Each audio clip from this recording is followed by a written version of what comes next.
ITIH for making my parents' lives harder because they let their miracle baby, my sister, do whatever the hell she wants and it's embarrassing and I don't want to deal with her behavior. My parents tried to have more kids after me, 16 men, for years. I can't remember how long they said, but I was only a few months old when they started trying for another baby. It didn't happen and they had fertility tests and treatments to help, but those didn't help as fast as they wanted. My early memories of my parents were of them stressing out over having more kids and being depressed. They couldn't have another kid. The other early memories I have are of them fighting with my grandparents on both sides and my aunts on my mom's side. My grandparents and aunts would always remind them to enjoy having me and to put some of the energy they spent into having another kid back into me. My grandparents and aunts would remind them I was still a kid and would feel left out if they were always chasing after having another kid. My parents would get explosively mad over it. And my parents always accused my grandparents and aunts of not understanding and lacking compassion for what they were going through. I was 10 when IVF helped my mom get pregnant with my miracle baby to my parents' sister. I was 11 when she was born, and she was 3 months early. When she did okay and had no long lasting health complications, she was considered an even bigger miracle by my parents. The only long term effect from being born early seems to be my sister's height. She's really small for her age and has struggled to grow and has needed hormones to help her. Because my parents see her as their miracle, they let her away with so much shit.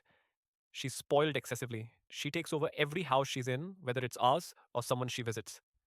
My parents say she's a diva, like it's a really good thing. They give me a lot of shit for not cheering my sister on and for not finding her attitude cute like they do.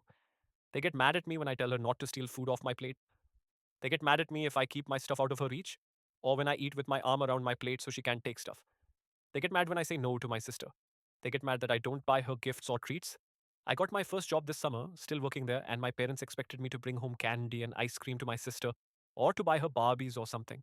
And when my sister broke my school laptop by pushing it off the table while I was grabbing something, they expected me to handle the fallout from it and yelled at my grandparents when they were told that wasn't fair. My parents can't keep a babysitter, so they expect me to help out by babysitting or taking care of my sister sometimes. I refuse to help with that and I leave when they bring it up. A few times they tried to surprise me last minute with it, and I just left and went somewhere else. Other times, my mom has dragged me grocery shopping with her so I can keep an eye on my sister, and I refuse to get out of the car. Then she yells at me when my sister breaks or tries to steal something, and my mom gets a lecture for it. A couple of weeks ago, my dad was sick and mom was out of town, and he asked me to watch my sister while he went to urgent care. I left before he could leave, and he couldn't take my sister with him, so he called my grandparents on his side to complain about me, and he told them to send me back. But I went to my other grandparents, which made it easier to avoid his wrath right then. I was grounded for a week for doing that though, and my parents told me I need to stop making life hard. I told them they need to stop letting my sister get away with everything and then expecting me to deal with her behavior. I think you can guess their reaction, but if you can't, they were extra pissed at me for acting like my sister behaved bad and for not jumping at the chance to take care of her. They were so offended, I think she's anything less than perfect. Eta,